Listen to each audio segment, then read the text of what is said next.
ज्वारी म्हणजे हलका फुलका आहार. मिलेटच्या सेवनामध्ये ही तर खूपच प्रसिद्ध आहे. म्हणूनच तर आज आपण बनवत आहोत 3 ते 4 पट फुलणारे ज्वारीचे खुसखुशीत पापड. अजिबात तेलकट होत नाही. जर तुमच्या घरामध्ये आजारी व्यक्ती असेल, डायबेटिक पेशंट असेल, तर त्यांना हे पापड वरदानच ठरेल. बऱ्याच जणांना पापड बनवायचं म्हटलं की टेन्शन येतं. खिशी घ्यावी लागते, यामध्ये बऱ्याचशा गाठी होतात. तर याचकरिता मी एकदम साधी आणि सोपी पद्धत वापरणार आहे. जरा ही खिशी न घेता, अजिबात गुठळ्या न होता झटपट पापड कसे बनवायचे तेच बघूयात. तर आजचे पापड 1 किलो ज्वारीचे बनवते. त्याकरिता 1 किलो ज्वारी निवडून स्वच्छ करून घेतली. यामध्ये अजिबात काळी पडलेली ज्वारी नाहीये किंवा खराब ज्वारी देखील नाहीये. ज्वारी घेताना जास्तच पांढरं शुभ्र नाही घ्यायची, थोडीशी पिवळसर रंगाची घ्यायची. ही गावरान असते आणि चवदार देखील असते. आता ही आपल्याला कमीत कमी 2 दिवस किंवा 3 दिवसांकरिता भिजवून घ्यायची आहे. त्यासाठी ज्वारीच्या दुप्पट पाणी घातलं. ही हलकीशी चोळून घेते, कारण ज्वारीचे बरेचसे दाणे पाण्यावर तरंगत होते. ते व्यवस्थित बुडले जायला हवे याकरिता. आता यावर झाकण ठेवूयात. तर ही ज्वारी मी सायंकाळच्या वेळेला भिजत घातली आहे. त्यामुळे आपल्याला यातील पाणी देखील दुसऱ्या दिवशी सायंकाळीच बदलावं लागेल.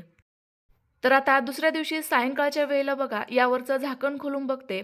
आपली ज्वारी बघा काय भारी अशी व्यवस्थित भिजली गेली आहे. यावर खूप छान अशी आंब आली आहे. हलकासा आंबूस वास यायला सुरुवात झाली आहे. आता यावरील जे पाणी आहे ना, ते पूर्णतः काढून टाकायचं. पाणी बदलण्याचं कारण म्हणजे जर आपण हेच पाणी या ज्वारीमध्ये ठेवलं, तर याला आंबूस वास येऊ शकतो आणि ही खराब देखील होऊ शकते. त्यामुळे यातील वरवरचं संपूर्ण पाणी काढून टाकलं. आता पुन्हा एकदा यामध्ये स्वच्छ पाणी घालूयात. सेम पद्धतीने ज्वारीच्या दुप्पट प्रमाणात पुन्हा एकदा झाकून अजून 1 दिवस ही अशीच भिजवून घेऊ. तर बघा, पुन्हा एकदा दुसऱ्या दिवशी आपली ही ज्वारी आणखी जास्त प्रमाणामध्ये आंबूस झाली आहे. यावर भरपूर सारा तवंग तुम्हाला दिसत असेल. हिचा एखादा दाणा नखाने फोडून बघायचा. तुकडा पडला की समजायचं ही व्यवस्थित भिजली आहे. आता यातील संपूर्ण पाणी काढून घेऊयात आणि निथळण्याकरिता एखाद्या चाळणीवर काढून घेऊ. ज्वारी भिजताना जर तुम्ही कोमट ठिकाणी ठेवली, ज्या ठिकाणी उबदारपणा असेल त्या ठिकाणी, तर ही पटकन भिजली जाते किंवा मग तुम्हाला अजून 1 दिवसही लागू शकतो. आता ही आपल्याला कडकडीत सुकवून घ्यायची. त्यामुळे मी पहिले यातील एक्स्ट्राचं पाणी निथळून घेतलं. आता व्यवस्थित ही निथळली गेली. लगेचच ही मी एका कापडावर पसरवून घालते, जेणेकरून पटकन ज्वारी आपली कडकडीत सुकेल. उन्हामध्ये सुकवली तरीही चालेल किंवा घरामध्येच फॅनखाली सुकवली तरीही चालेल. कडकडीत ज्वारी सुकली की मगच चक्कीमधून हलकीशी जाडसर दळून आणायची. तर बघा, या ठिकाणी मी ज्वारी व्यवस्थित अशी दळून आणली आहे. याचं आपलं ज्वारीचं पीठ तयार झालंय. हलकासा आंबूस वास येतोय. लगेच आता याचे पापड बनवायला घेऊ. तर 1 किलो ज्वारीच्या पिठाकरिता इतर साहित्य मी चमच्याने सांगते. 1 चमचा जिरे घेतले. जिरे वापरणं पूर्णतः ऑप्शनल आहे. जिऱ्यामुळे पापडांना हलकासा पिवळसर रंग येऊ शकतो. 1 चमचा ओवा घेतलाय. ओवा आवर्जून वापरा. हे पापड व्यवस्थित फुलावेत याकरिता घालूयात 1.5 चमचा पापड खार. वजनी प्रमाणात 15 ग्रॅम आहे. चमचा सपाट न घेता अगदी शिगलवून घ्यायचा, म्हणजे हे प्रमाण अगदी परफेक्ट होतं. चवीनुसार किंवा 2 कप मीठ घालूयात. वजनी प्रमाणात 20 ग्रॅम. या ठिकाणी मी फक्त पापड खाराचं आणि मिठाचंच वजनी प्रमाण सांगितलंय, कारण इतर साहित्य तुम्ही अंदाजाने कमी जास्त घेऊ शकता. 3 ते 4 चमचे घेऊयात पांढरे तीळ. पांढऱ्या तिळाचं प्रमाण देखील तुम्ही कमी अधिक करू शकता. यामुळे पापडांना खूप छान अशी खमंग टेस्ट येते. आता हे घेतलेलं साहित्य पहिले व्यवस्थित मिक्स करून घेऊ. आता या ठिकाणी आपण उकड काढणार नाहीये. उकड काढली की बऱ्याचदा आपलं पीठही वाया जातं, पीठ करपतं किंवा मग पिठाच्या गाठी देखील होतात आणि पापड व्यवस्थित होत नाही. त्याकरिता हे एकदम सोपी पद्धत आहे. तर कढाईमध्ये मी ज्या डब्याने पीठ मोजून घेतलेलं होतं, त्याच डब्याने 1.5 डब्बा पाणी घातलेलं आहे. पीठ घेताना या डब्यामध्ये हलकंसं प्रेस करून घेतलेलं होतं. आता या पाण्याला छान अशी उकळी काढून घेऊ. तर बघा, पाण्याला आपल्या मस्त अशी उकळी आली आहे. गॅस बंद करायचा आहे आणि या कडकडीत गरम पाण्यामध्ये आपल्याला हे ज्वारीचं पीठ भिजवून घ्यायचं आहे. या पद्धतीचा आणखी एक फायदा होतो, ते म्हणजे पाण्याचं प्रमाण अगदी परफेक्ट घेतलं जातं. जराही कमी होत नाही किंवा जास्त होत नाही. आता यामध्ये थोडं थोडं करत पाणी घालायचं आहे आणि लाटण्याच्या मदतीने किंवा उलथाण्याच्या मदतीने हे व्यवस्थित असं पीठ मिक्स करत जायचं. लाटणं वापरते कारण पीठ व्यवस्थित असं आपल्याला भिजवता येतं आणि हातांना देखील अजिबात चटके बसत नाही. तर बघा, थोडं थोडं करत मी यामध्ये पाणी घालते आणि हे व्यवस्थित असं भिजवून घेते. आता यातील संपूर्णच पाणी आपल्या या पिठाला लागेल असं नाही आहे. मला खात्री आहे नक्कीच यातील पाणी उरणार आहे. पण मी मुद्दामच जास्त गरम पाणी घेतलं होतं, जेणेकरून आपल्याला हातचं राहायला हवं. ऐन वेळेला जर पाणी कमी पडलं तर हे पटकन आपल्याला घेता येईल. तर बघा, भाकरीसाठी आपण ज्या पद्धतीचं पीठ भिजवतो अगदी सेम पद्धतीने पीठ भिजवून झालं. आता शिल्लक राहिलेलं पाणी दाखवते. अगदी परफेक्ट असा अर्धा डब्बा उरलेला आहे. म्हणजे मला हे पीठ भिजवण्याकरिता एकच डब्बा पाणी लागलं, पण सेम प्रमाण तुम्हालाही लागेल असं नाहीये. थोडंफार कमी अधिक होऊ शकतं. आता एक चाळण घेतली आहे, त्यावर एक सुती रुमाल ओला करून घातला. आता या पिठाचे आपल्याला छोटे-छोटेसे गोळे बांधायचे आणि यामध्ये ठेवायचे. जेणेकरून आपले हे गोळे अगदी व्यवस्थितरित्या आपल्याला वाफवून घेता येतील. ते आतमध्ये कच्चे राहणार नाही. कमी वेळामध्ये परफेक्ट असे उकडले जातील. कारण आपल्याला पीठ अगदी अचूक प्रमाणामध्ये वाफवून घेणं गरजेचं आहे. पीठ जर कच्चं राहिलं तर पापड 100% चिरतातच. त्यामुळे ही खात्री तुम्ही नक्की करून घ्या.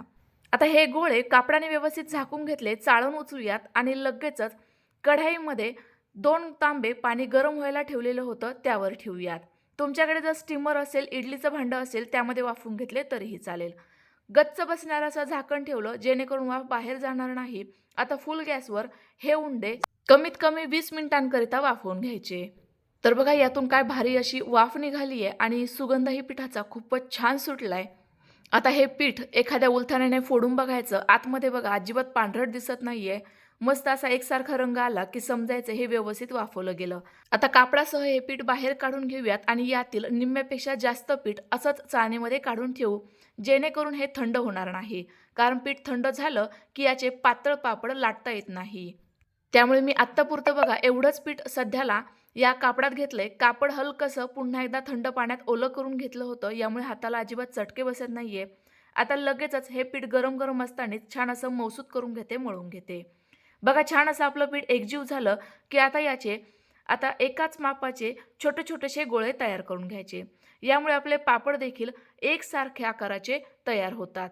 जर तुम्हाला पापड भाजून खायला आवडत असतील तर मी सजेस्ट करेल थोडेसे मोठ्याच आकाराचे उंडे करा, जेणेकरून पापड थोडा मोठ्या साईजचा होईल आणि तो व्यवस्थित भाजता येईल.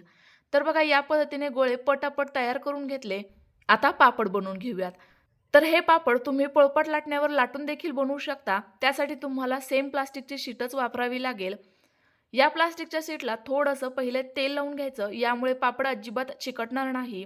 मी या ठिकाणी प्रेस यंत्राचाच वापर करते, कारण माझ्याकडे प्रेस यंत्र आहे.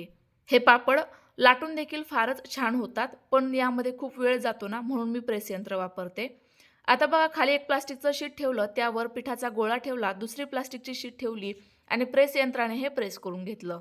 काय भारी असा आपला हा मोठ्या आकाराचा पापड तयार झालाय. खूप छान असा पातळ झालाय. आता हा एखाद्या कापडावर सुकायला घालूयात. किंवा मग तुमच्याकडे जर एखादा प्लास्टिकचा मोठ्या आकाराचा पेपर असेल तर त्यावर देखील सुकायला घालू शकतात. सेम पद्धतीने आता पटापट हे पापड तयार करून घेऊ. बघा, एकसारख्या आकाराचे पातळ आणि मस्त असे मोठे हे पापड तयार होत आहेत. रंग अगदी सुरेख आलाय. आता हे कडकडीत उन्हामध्ये किंवा घरातच फॅन खाली सुकवून घेऊयात. मी देखील घरातच सुकवतीये, जेणेकरून मलाही अंदाज येईल पापडांना रंग किंवा मग हे व्यवस्थित सुकतात की नाही याचा. तर बघा, एक दिवस घरामध्येच आणि दुसऱ्या दिवशी सकाळी मी कोवळ्या उन्हामध्ये हे पापड सुकवून घेतले. तर आपले पापड खूप छान असे कडकडीत वाळले गेलेत. कारण हे मी खूपच पातळ बनवलेले होते, त्यामुळे पटकन सुकले. रंग बघा, जरीही हलकासा पिवळसर आलेला असला तरी देखील शाईन अगदी जबरदस्त आली आहे. जर तुम्ही यामध्ये जिरे नाही वापरले तर छान असे पांढरे शुभ्र पापड तयार होतील. आता पापड तळून बघूयात. तर पापड तळण्याकरिता नेहमी तेल हे कडकडीत गरमच असावं. काय भारी आपला हा पापड 3 पट फुललाय. छान असा खुसखुशीत झालाय. अजिबात तेलकटही नाहीये आणि कढाईत टाकल्याबरोबर अगदी भराभर हा फुलायला सुरुवात झाली. कढाई देखील अपुरी पडतीये. तर एवढे छान असे हे पापड तुम्ही देखील यावर्षी नक्की ट्राय करून बघा. खूपच पौष्टिक पापड आहेत. तुम्हाला यातील एक पापड मी तुम्हाला भाजूनही दाखवते. खूप छान फुलतो आणि व्यवस्थित असा भाजता येतो. तुमच्याकडे जर चूल असेल तर मग काय प्रश्नच नाही. कारण आहारावर तर हे पापड खूप भारी असे भाजता येतात. तर भाजून तळून आपले हे पापड मस्त असे तयार झालेले आहेत. तयार झालेले पापड आपण हवाबंद डब्यात ठेवले तर वर्षानुवर्ष 2-3 वर्षांपर्यंत टिकू शकतात. अगदी 3-4 पापडच तळलेले आहेत तरी देखील ताट अगदी गच्च भरलंय. हा पापड कुस्करून दाखवते. बघा, कुस्करल्यानंतरही हात अजिबात तेलकट झाला नाही. यावरून तर तुमच्या लक्षात आलंच असेल पापड अजिबात तेलकट होत नाही. तर तुम्हाला आजची रेसिपी कशी वाटली कमेंट्स करून नक्की कळवा. रेसिपी आवडल्यास लाईक करा. पुन्हा एकदा भेटूयात.